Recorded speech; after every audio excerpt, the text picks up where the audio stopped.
What the hell is jobless growth? Welcome to the Mind Money Spectrum podcast, where your hosts, Aaron Ogti and Trishul Patel, go beyond traditional finance questions to help you explore how to use your money to achieve the freedom you want in life.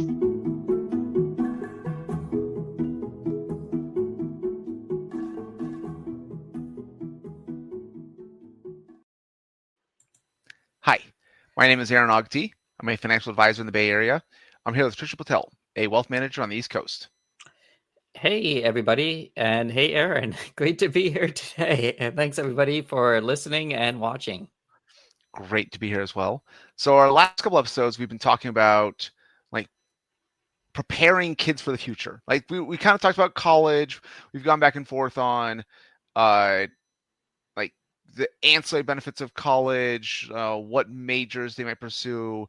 And in this kind of thinking about future careers, Trishul mentioned the term jobless growth. And I had never heard it, and I needed him to explain. So, Trishul, we're going to start there. Can you please explain what do you mean by jobless growth? Right. Yeah. So I've heard it a few times, so it's certainly not my phrase, but I think it's pretty apropos to what we may be seeing or will likely be seeing over the near term. So growth is essentially just growth in the economy, things getting more GDP growing, things getting more productive, right, over time. GDP in real terms increasing. So growth is great. We all want growth, but here's the hitch. What if it happens with the number of jobs actually decreasing, meaning we're getting growth somehow, but new jobs are not being created. In fact, they're going away. So every other historical example, when the economy is doing well, I don't know if it's a causation or just a strong correlation, jobs have been increasing. More jobs have been created. And that is a very good sign that the economy is doing well, that companies are making more money, they're hiring more people so that they can make even more money, that they're productive enough that by hiring more people, if both the employees make more money because there's more wages being spent, and the companies also make more money because there's a positive productivity for each additional employee. And this happened every time in history. Yeah. And you're saying it's might not, or that might be the path that we're going down. Well, it's something to think about. So when you think about GDP, gross domestic product, it's basically a function of two things, right? Growth in GDP can occur because things are getting more productive, right? Increase in productivity, or the population that's driving the growth increases, right? More people. Okay. So GDP per capita is just growth per person. So more people or more GDP can lead to overall increases in GDP. Okay. So I guess what's your first take or first thought of what does this mean for the future of jobs? I don't want to get into a UBI discussion, but it really is if there are fewer jobs, what are you going to teach your daughter, kind of thing? Well, so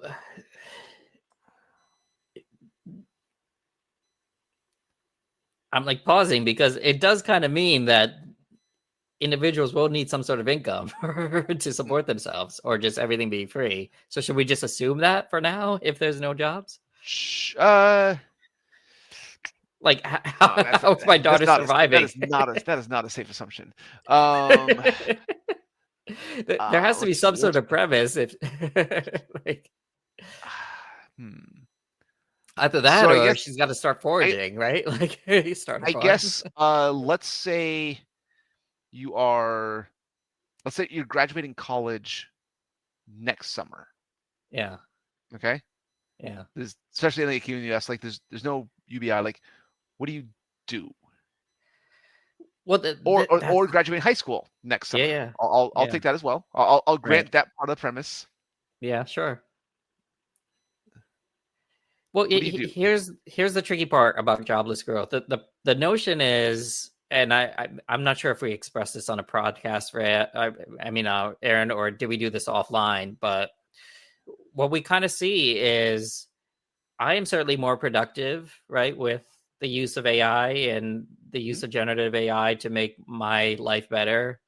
Aaron, I think you may be. And then the premise I was putting forward is I think the people who are employed today are going to see pretty good improvements in their ability to be productive. Okay. Because they're going to swallow these tools and pull them into their workflows and increase their productivity on the fly. And what this means for companies is companies are also more productive. They're doing more with less. But then what it might also mean is maybe they don't need to hire as many entry level folks as they used to.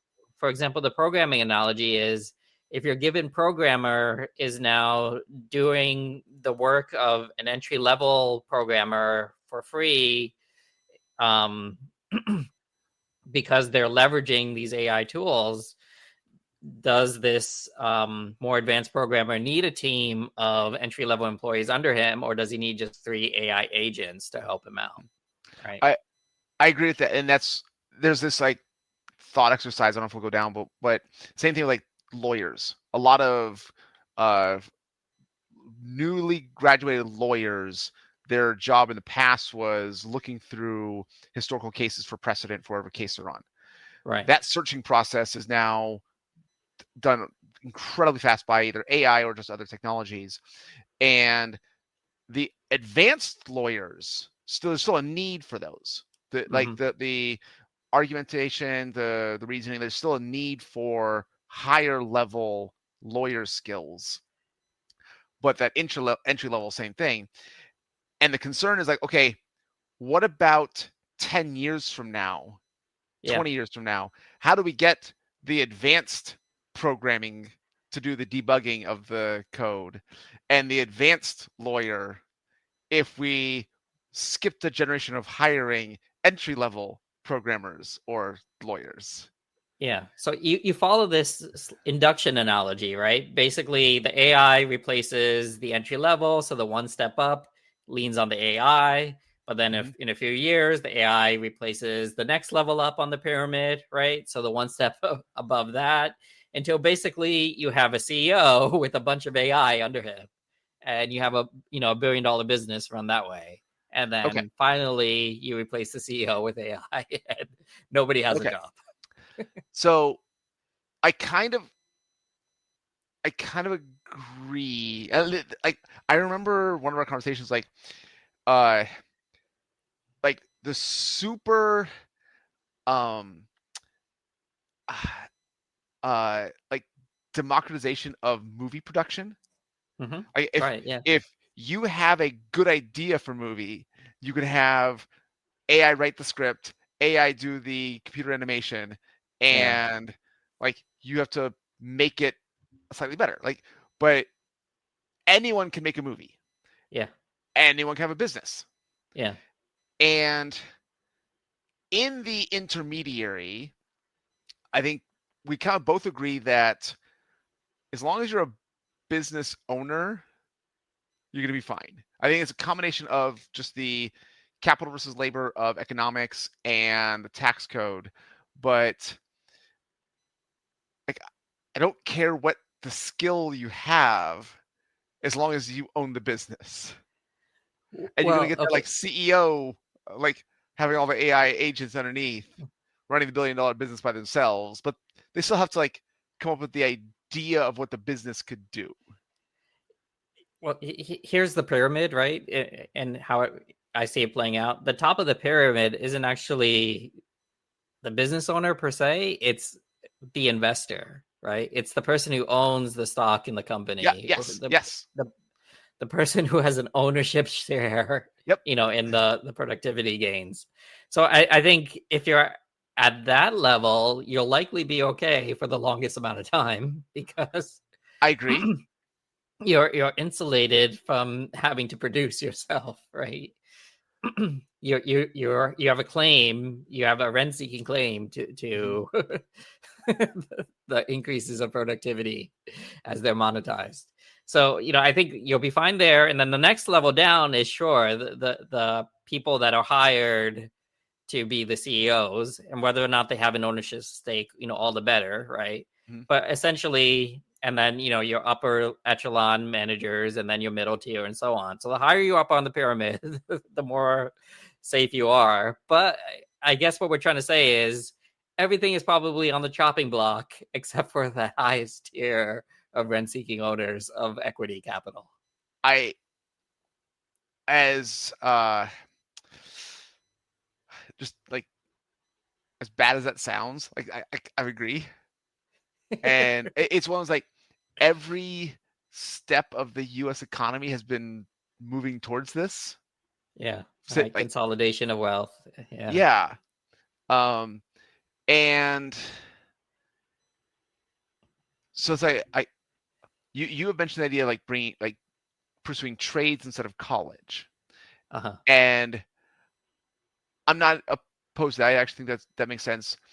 I think it's more of a how do you teach kids ambition, because it's not the plumber, it's the owner of the plumbing business. Even if they start out as a plumber and that's how they Mhm. get customers, Yeah. it's the marketing, the managing, the hiring, the like to own the plumbing business is more valuable than being a plumber.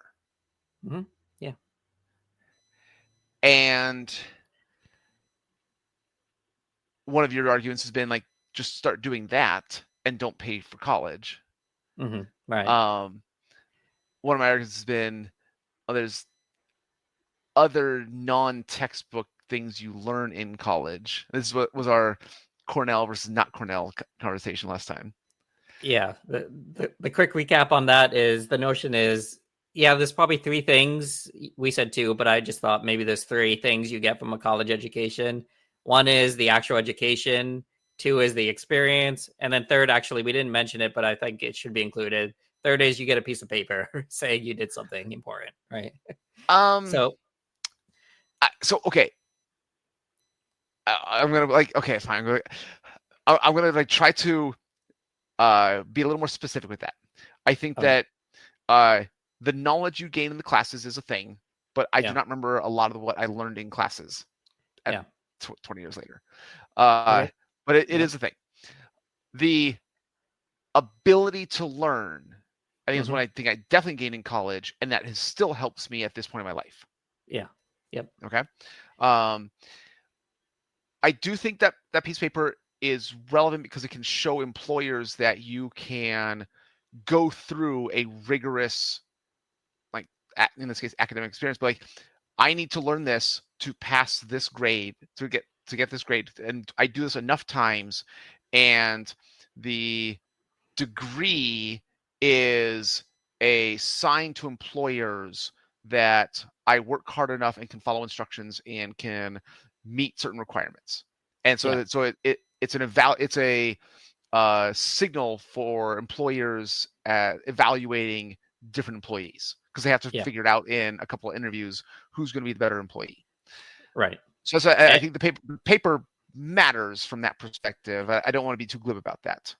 No, it does. That's why it's 1/3 of the pie. Yeah. Except the contra to the college being important argument is we had made that is 90 grand a year was I think the sticker price we had on Cornell, 70 grand for Yes. tuition, 20 grand for like room and board or something like that. And then Yeah. the education component, 1/3 of that pie, what we kind of said is, well, you could probably replicate a lot of that with a marginal cost of nothing, given all the technology Yes. improvements we have. And I agree with that. then the second third of that pie, the experience part, you could probably replicate a good amount of that without having to pay 70 grand a year in tuition, right? You could still probably The pay the learning 20. how to learn. Yeah, learning how to Uh, learn. If we focus on that and put all our efforts on that rather than hoping to get it in some sort of osmosis after spending 70 grand, I think we could do better right? In the learning how to learn notion. And then the piece of paper notion, I really hope we can figure out a better way to assess people. Like, this can't be Okay. a hard problem that requires only papers with, 3 I letters attached to I someone's think name. there's a big fourth thing. Yeah. I think that uh, being 18 to 21 in an environment with other ambitious 18 to 21-year-olds, I think there's a lot of actual life growth that happens at that stage. Yeah. And the friends and networking and the idea that like we're going to work hard, we're all collectively studying and actually trying to improve ourselves. There is a benefit there that you could get at not Cornell. There Which you is. can get Exactly. at a room and board place that Yep. doesn't actually have the education side. Yeah. So for those wondering, the premise of Not Cornell is you have to get into Cornell to be able to attend Not Cornell. So you're surrounded by the same cohort. And the reason we brought that up is that there was some sort of study that said they looked at outcomes of individuals who got into like an Ivy League school versus those who got in and didn't end up actually going to the Ivy League school. And they noticed similar long-term success rates, roughly. And so, yeah, it's that idea of like, if you are ambitious and you work hard and you have all these other really good positive traits as a teenager, that leads to other good positive traits as an adult. Right. Yeah. So, but even with all that, now, would you hire an entry-level Not Cornell student if the AI is doing most of that job and you're a business owner, knowing that once you get them trained to be a middle tier, that middle tier is no longer needed either because that middle tier has now been obsoletized by the agents. Okay, I think now's the time to play the clip. I think it's the first time in the history of our podcast we are bringing in an outside clip from other media. Aaron, do you want to set this up? Aaron, this is your clip. So this is Ronnie Chang, the professional comedian, talking about very succinctly. So that's why I love this. Kind of the history of the U.S. economy to where we are now, kind of both politically and economically. Okay. But again, he's a professional comedian, so he's much more entertaining than me. Sure. All right, let's go. Make America great again. They have a point. America is not doing so great right now. Right? Our kids' math scores are down. Our children's science scores are down. When just according to international metrics, healthcare systems not doing so great. Wealth gap disparities increasing exponentially. There was an implied promise to a generation of Americans that if you do certain things, work hard, go to college, be a good person, you would have certain outcomes. And those outcomes didn't materialize for majority of people because baby boomers entrenched in decision-making positions lowered the capital gains tax so that the net worth essentially compounds year after year. And post-World War II, U.S. leadership traded the domestic manufacturing industry for national security by making the U.S. dollar the default international trade currency. Which gave America the ability to impose economic sanctions on foreign countries through a U.S. financial banking system, but consequently increased the value of the U.S. dollar astronomically, which made it impossible for anyone to manufacture anything in America. Although the logic at the time was that Americans were supposed to upskill en masse away from the menial manufacturing jobs. So everyone just too much of a dumbass to stay in school, so we just traded domestic manufacturing to Asia and the rest of the world at the expense of working class families. But if you don't read enough, it comes out as, let's go, Brenda! And it's like you have a point, but you don't have the vocabulary to describe your reality because you didn't read enough. You gotta keep reading. Beyond the hashtag, there's a book behind the word. You gotta keep going. You can go at your own pace, but you gotta finish the required reading. Otherwise, we can't have a conversation. It's just we're all catching up to each other. Very, very passionate people, my MAGA friends. And I respect their passion to some extent. I do. They're like, man, Ronnie, I love America. I would die for this country. And I believe them. I believe they love America. And I believe they would die for this country, which is very admirable. But it's like, man, you're willing to die for your country. Why aren't you willing to learn math? Also for your country. Like do both for your country. Because I know you want to die for your country, but we're losing the engineering jobs to Asia right now. So we need less people to die for the country. You want people to do their homework for the country. Like do your homework for your country. Like actually sit down and show the working and like do That's a more efficient way to show your patriotism. Like, I don't. If you take that "I want to die" energy and you put it into homework, you will fucking top the school. I'm telling you, it's sky's the limit. You'll solve a lot of problems. You'll create a lot of jobs. You'll increase the GDP. Okay, just like do your homework for your country. I'd rather die. I thought so. I thought that might be the case. Dying's easy. Math is hard. Okay, so again, I love this clip. I've shared it many times with many people, and it's this idea like, yes, I agree with your idea that the college promise didn't materialize. Mm-hmm. And so we're now at a stage where does the cost of college make sense for future careers? It is a fair question. Mm-hmm. But I do think that the people who are going to work hard, they want to raise their standard of living, like they are aware of, they're self-aware as teenagers, they're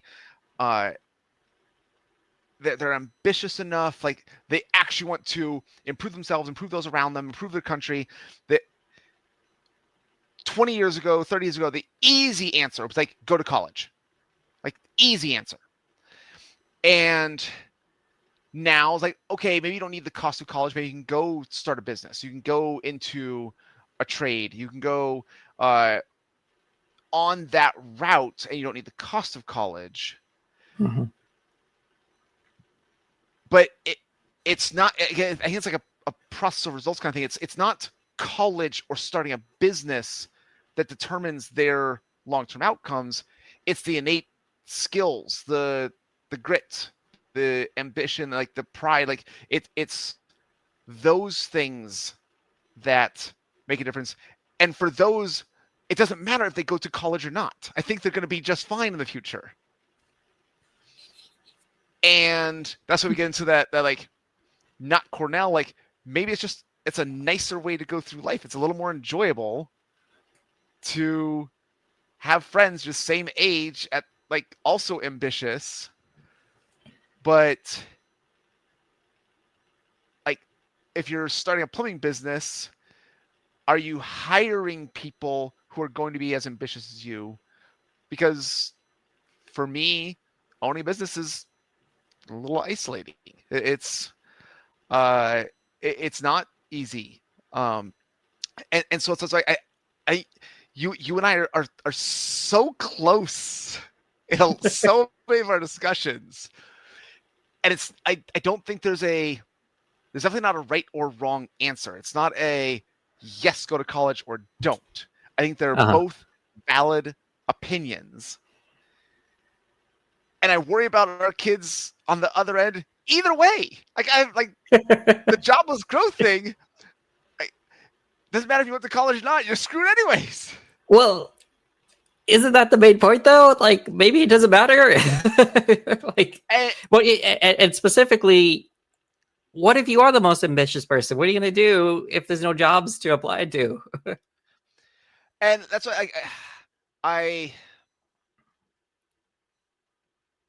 oh man, like, what are you going to do if there's no jobs to apply to? I have an answer, but I'm just throwing it out there. Like, it feel so the first thing that comes to mind is like pure nepotism. It's going to be that it's going to be that wealth that gets passed down to kids, and the people who have the wealth now, they're going to set up some kind of like capital for that 20-year-old to pursue a business, and that's going to work and pay off because it's going to be the business owner. And there's no way to spread that wealth enough for others. Like, it's so pessimistic, and it's like in my mind, I combine Idiocracy, the movie, and like the French Revolution all the time. like in a weird it's like I have no idea where which of these horrible paths we're going down. Okay, well, okay, I'm going to go back on. Okay, go ahead. I'm going to go back on something because, frankly, I think the solution is UBI.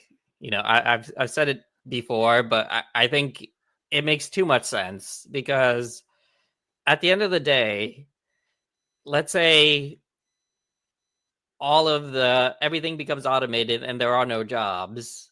What are people going to do with all the wealth concentrated at the 0.001 where there's nobody else to buy anything? Like how does a society even work that way? It just doesn't work, right? Literally the whole thing cannot function if less than 1% has everything, right? It just doesn't work.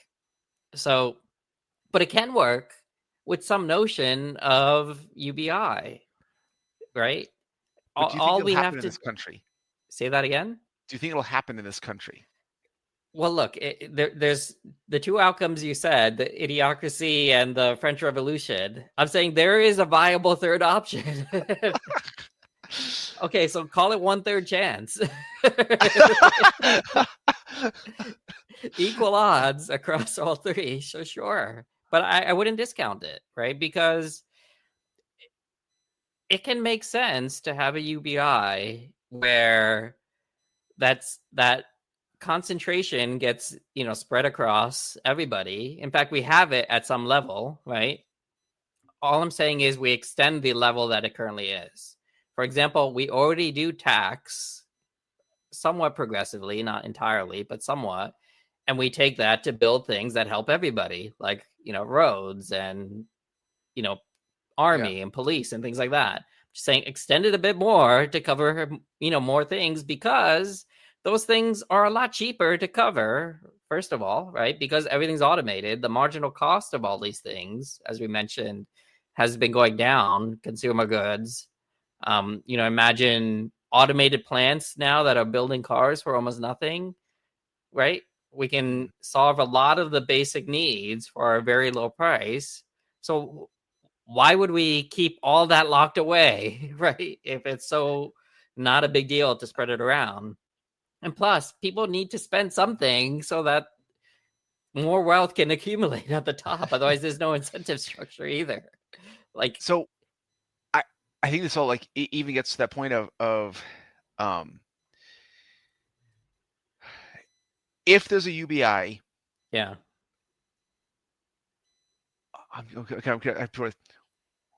What percentage of the population do you think would only live off that UBI?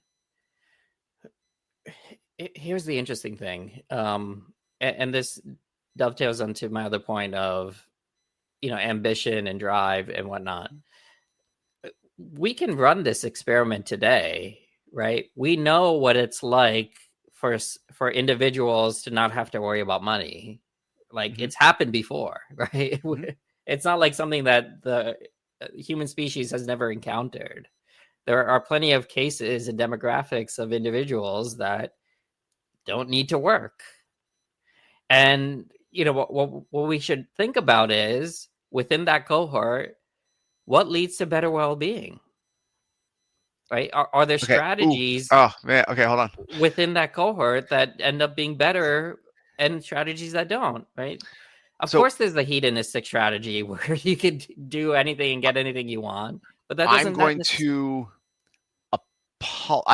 this is I might be flat out butchering this. I could be flat out wrong. Okay. Yeah. I have seen anecdotes that I don't know, again, not verified, but for Native Americans on reservations that have a casino, the casino tends to generate enough money, and they kind of spread it across everyone. So I have seen Native Americans who grew up on a reservation have income, and they do not need to work. And there's incredibly high correlation with drug use. That is one of their biggest issues. Is again, they have nothing to do. They end up getting into drugs and alcohol, and their life kind of spirals from there. The other end is trust fund kids. They family has enough money to support their lifestyle and do whatever they want. Yeah. And it does feel like a huge correlating factor in the outcomes is education. Yeah. And so I think that where the trust fund kids, when they go to college, even if their parents bought their way in, the fact that they're like living amongst other students, other people the same age who did not buy their way in, they had to show hard work and get in there. Like the rich kids who bought their way in benefit from that. The exposure to other people who are working hard. And there are trust fund kids who are spoiled also get into drugs, but there are others who actually take on philanthropy roles. They take on the family business, right? And a lot of times it's kind of weird. Like it happens in the same family. Like one is incredibly successful, and the other is having a drug and prison problem.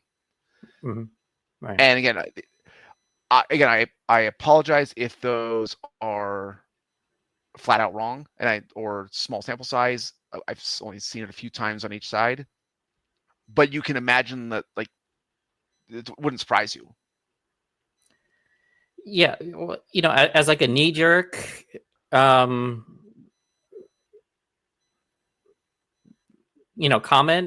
like a rough first order could potentially be wrong approximation. I see what you're saying, right? And I think that's part of the concern that gets brought up, when UBI surfaces in the conversation. And I think it's worth rethinking what it could actually be. First in an idealized setting and then in a more practical setting. So, a large part of being human was surviving, in the past. And that's less of a concern, right? But in the near term, a large part of being a human was having a career and supporting yourself, right? And I think there can be a transition point where instead of having this long, 18 to 24-year journey of education that's drive towards coming up with some way to have gainful employment, I think we can shift the focus of that period to come up with some way to maximize one's well-being. Like, what are the strategies that you can employ in your own personal life to be a better human now that you don't have to worry about a paycheck? I think if we refocus what it means to have a good life away from the career as the center point to the strategies that lead to better outcomes and well-being instead, then I think we'll have a better success, in a UBI type of world. For example, so you're describing everything we do with our clients who are financially independent. Exactly. And what I wanted to say is, again, we've run this experiment tons of times. For example, if we take my life right now, I do this advisory business for like a couple hours a day, but 80% of my time is not doing that. And I am quite busy, right? Doing things that help maximize my well-being. There is a lot to do, even though you don't need to worry about a paycheck. And those things aren't easy. They take ambition as well. They just won't increase zeros in your bank account, but they will lead to satisfaction. Raising a kid is 2 full-time jobs, right? If you want to do all the things, having all these great hobbies right? And time Yeah. to create self-mastery of things. You can't outsource working out, right? Like you can't a UBI won't make that any less hard. You still got to go to the gym for an hour, right? Have you seen the movie Wall-E? Yes, exactly. Okay. Right. Yeah. So yeah, like again, it's another idiocracy style path Yeah. of That can be one if third of the three outcomes that we said were equally possible. so again, it's I wonder, like, is there a tipping point? Like, would we have more people going down the idiocracy Wall-E path of hedonism and don't need to care? Like my needs are met. I don't have to be ambitious. Mm-hmm. Or are we going down the Star Trek path of once you don't need to worry about food, shelter, and like mostly surviving, do you pursue those hobbies and interests en masse? Like, does the society go down that path? From a I guess existential nihilistic, sorry, perspective, not Neolithic. Maybe it doesn't matter, right? Let the individual decide, right? Who cares if somebody wants to spend their life pursuing hedonism? And frankly, who cares if they want to pursue personal growth? It's up to them, right? It's not going to make a difference to the economy either way. The robots will do the robots. The economy will keep growing with or without us. But what you might say to the individual is, this is your opportunity to make the most of it, right?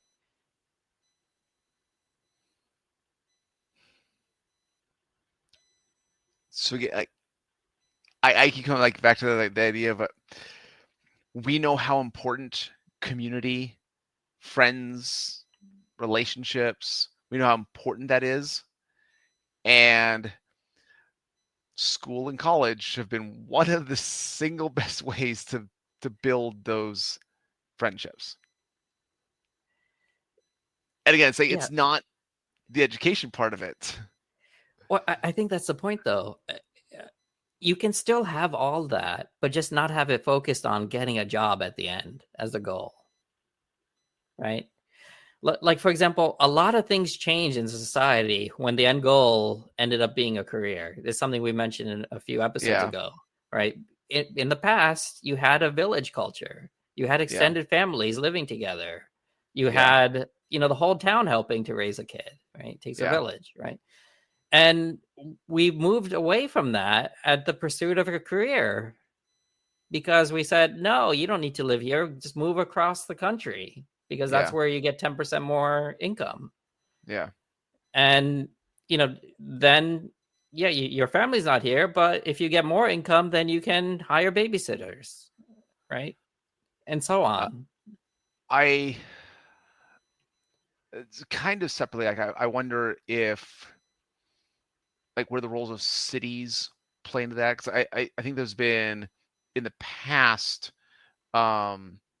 just concerns of geography, like having the space and trying to provide resources to villages like that, and having a city with infrastructure has allowed for more population with the same amount of resources.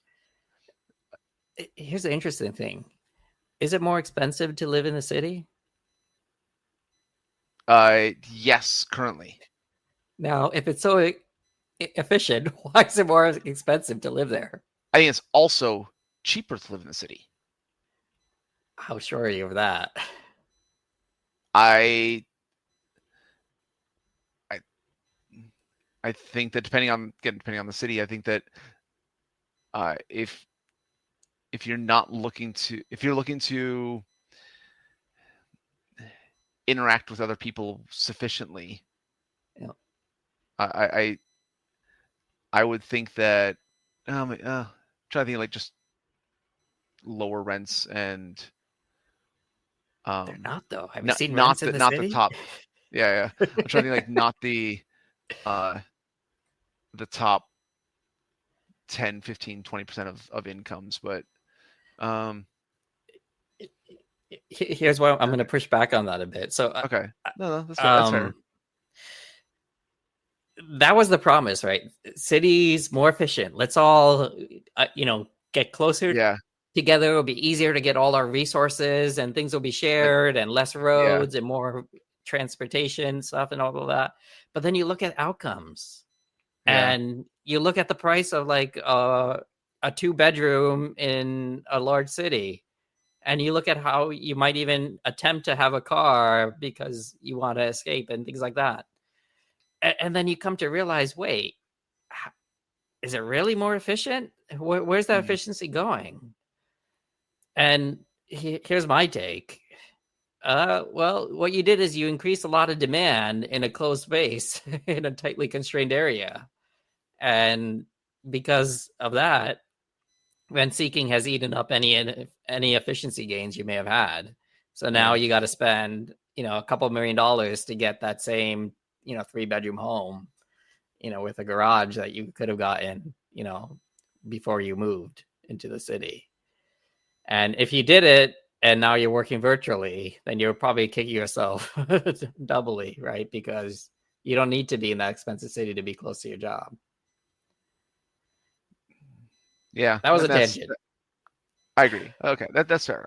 But in a post UBI in a post UBI world, here's what I see. I see us coming full circle, meaning why can't we go back to the village notion? Right? We don't need to work, so we don't need to center around a gainful place of employment. We center around our friends and family.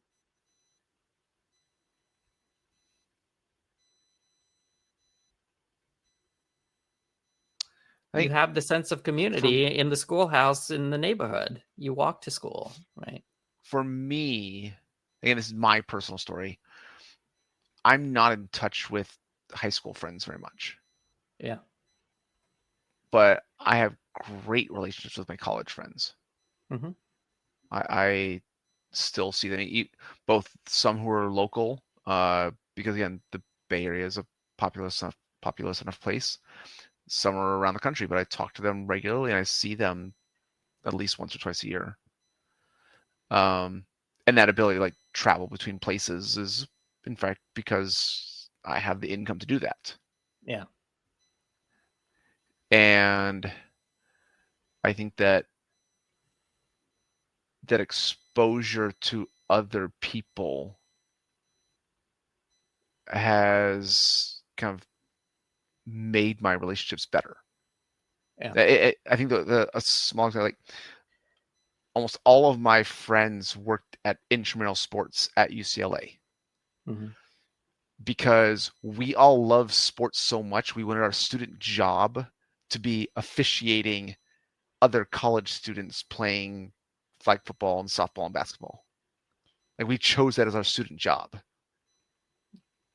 And so my best friends, like we all still talk about sports and we play sports together. And Mm-hmm. that's a huge part of our life. And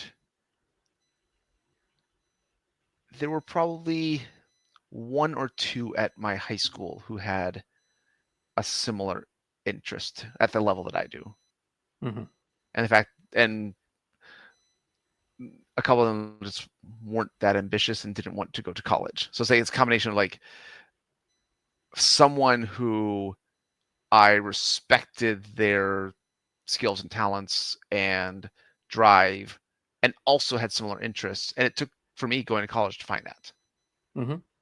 Yeah. But again, I thought I was also a kind of the idea of like people who go to college are less likely to go back and live in the same town that they grew up in. Mm-hmm.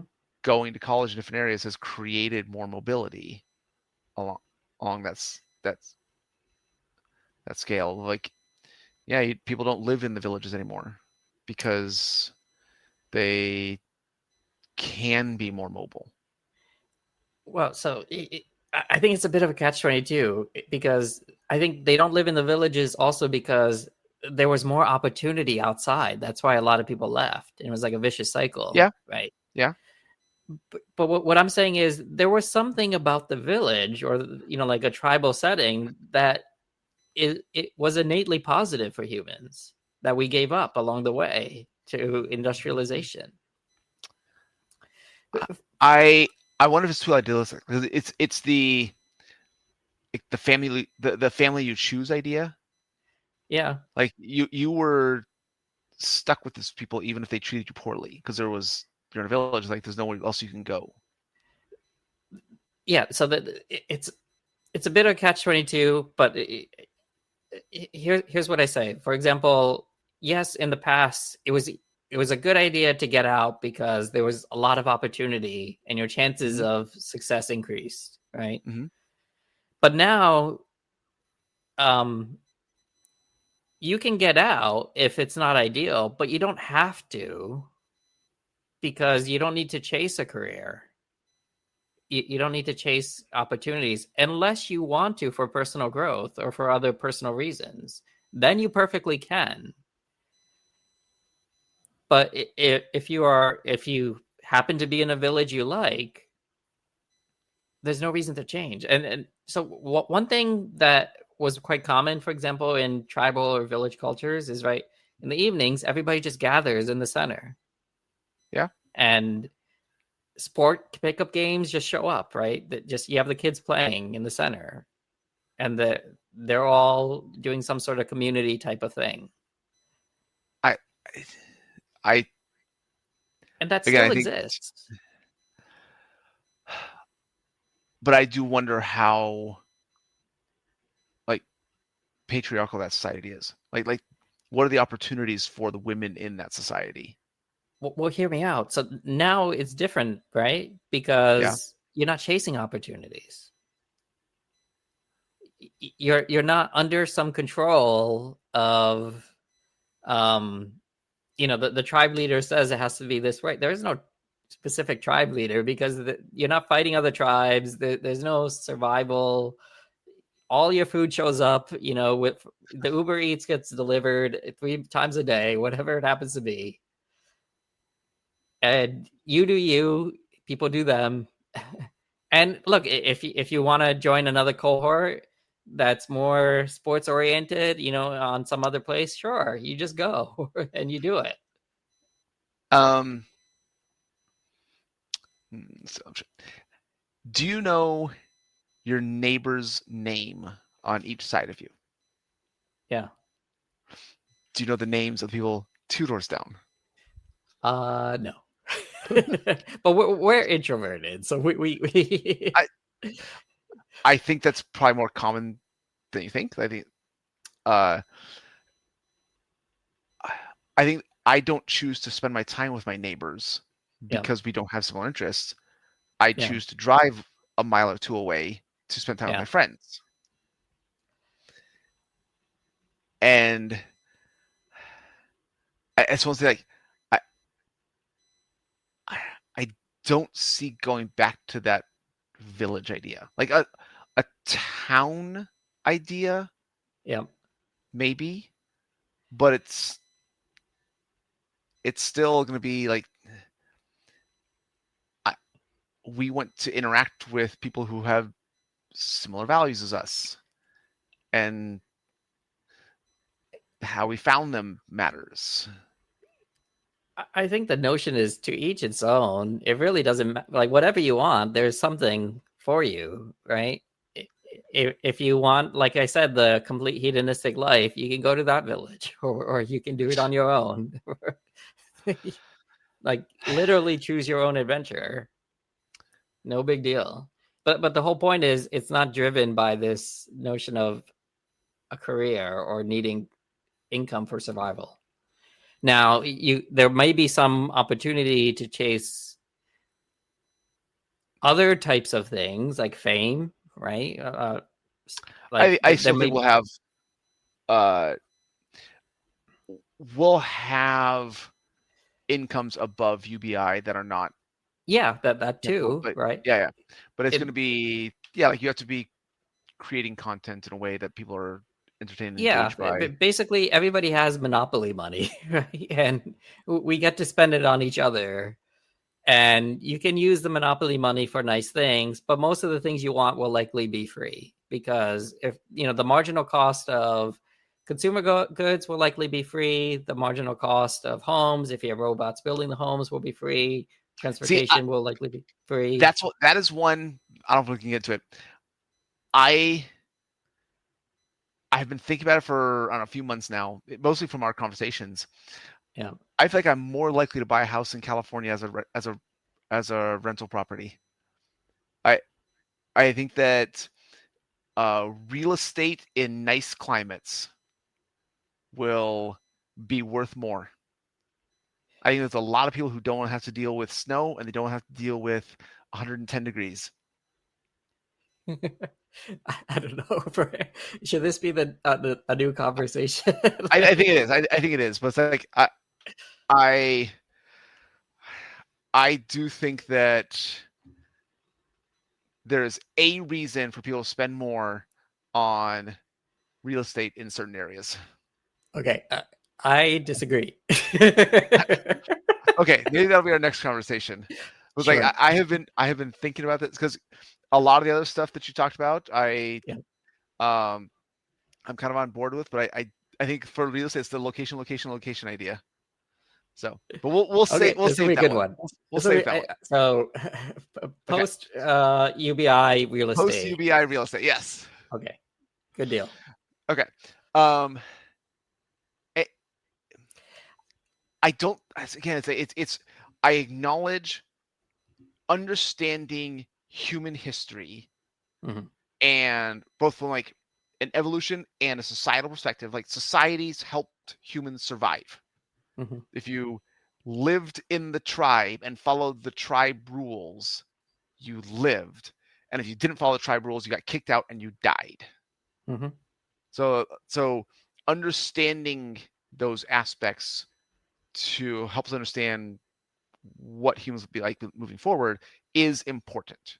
I acknowledge that. But I also don't think we have a good history example of going backwards. I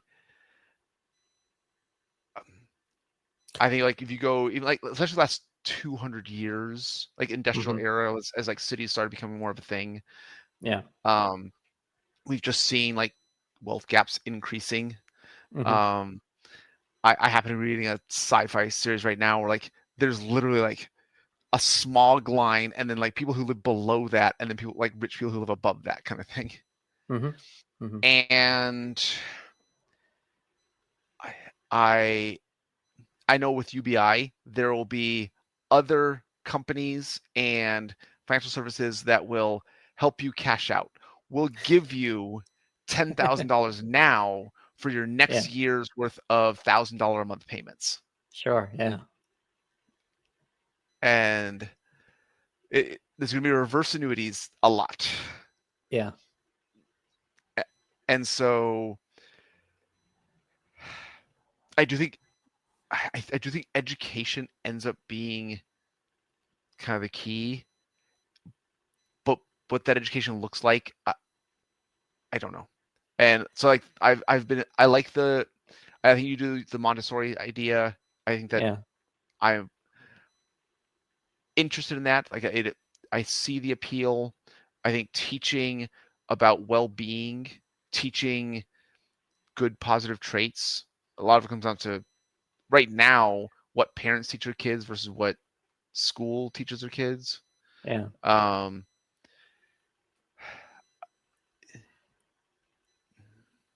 I don't know. Is it a parenting discussion? Well, so when I think of education for my daughter, and I've probably said this at least a few times, but just to reiterate a bit, the main thing I care about is that she can be independent.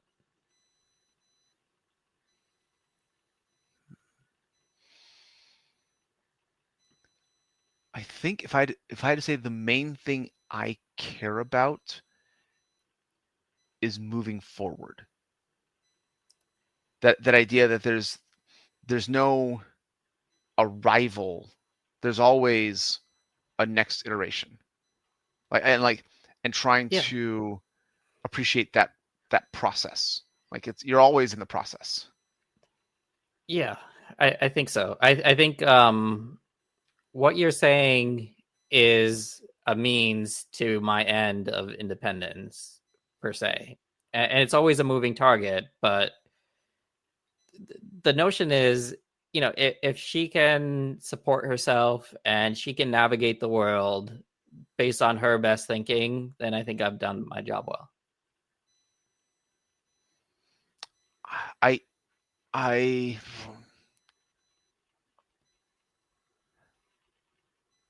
I think I've done my job well if my kids work hard. It's to never quite. It kind of just uh again. I think it's that moving forward idea. Is that like, yep, it's going to be hard, and we're going to take next door, and then there's an easy stage, and we keep moving forward, and because I want to try and give them every advantage I can. Yeah. And I think it's probably common among many parents, especially those who are listening to our podcast. Yeah. But trying to make sure that I guess independence is pretty good, because I think I don't want them to be relying on me. Like, I find that balance between, I won't try to give them advantages, but they still have to do the hard work. So I think that's independent from kind of that it, yeah. perspective. Yeah. Because my worry is you can do a lot of hard work in not the best direction, and you got to be able to pivot, right? It's like our earlier argument of, well, what if you spend all that time going after that career, and the moment you graduate, it goes away? Whereas if the focus was understanding you got to zig and zag your whole life from here till the very end, right? You got to be agile. You have to come up with ways to figure out what to do, in uncertainty, to maximize your well-being. I think that I have seen enough, I guess, like, career changers, where the skills and traits went out. Mm-hmm. Like, the actual job you do does not always. It's rarely the job you do for your entire life. Yeah. Even for those who go to college to get a degree, go to master's, like, the job you do is rarely the job you do for your entire life. I think that the era of 40-year careers is over. Yeah. And some might look closer to what you started than others. Yeah. But yeah. I think we're probably talking about something very similar. Okay. So the conversation I want to avoid is, what is the likelihood the U.S. has a UBI in the next decade? We already answered that. It's 33%. I think it's much lower. Oh, sorry, you said next decade. I'd say the next 30 years, next generation. I would have said 50, but yeah, I can see that. Yeah. Sure. And so it's like, if it's not the next decade, it was the next 20 years. Like, so what does the next decade or two look like from that perspective? And I do a thing like, the skills and traits that would have worked for you 20, 30, 40, 100 years ago are probably the skills and traits that'll work for you moving forward. Like, if you have, again, grit, kind of that idea of, like, hard work, moving forward, ambition, like, try self-improvement.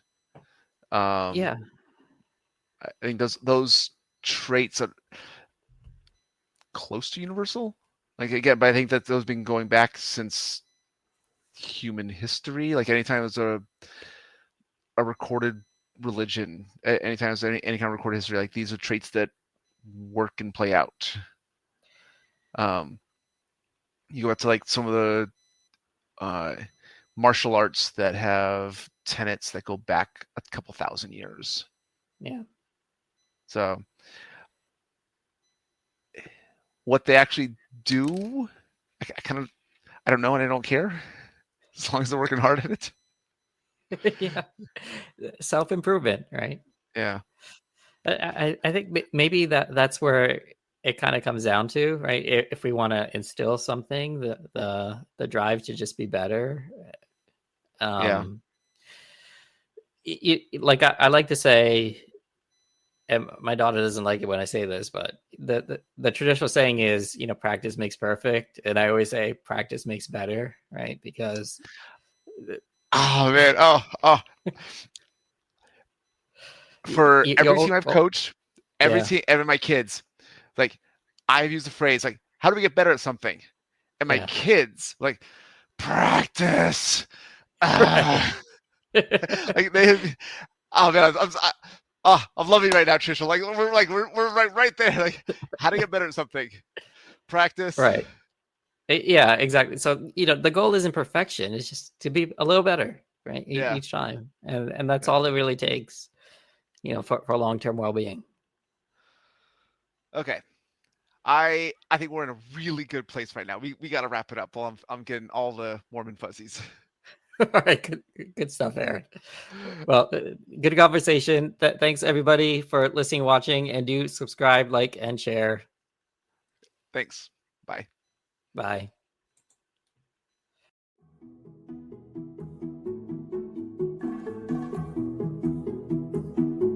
We appreciate you joining us today for this episode of the Mind Money Spectrum podcast. Be sure to visit mindmoneyspectrum.com to access the entire library of episodes. Remember, it's not black and white, but the wide spectrum of gray area where you get to pursue the freedoms you want in life. Opinions voiced in this material are for general information only and are not intended to provide specific advice or recommendations for any individual. All performance referenced is historical as no guarantee of future results. All indices are unmanaged and may not be invested in directly. Have a nice day.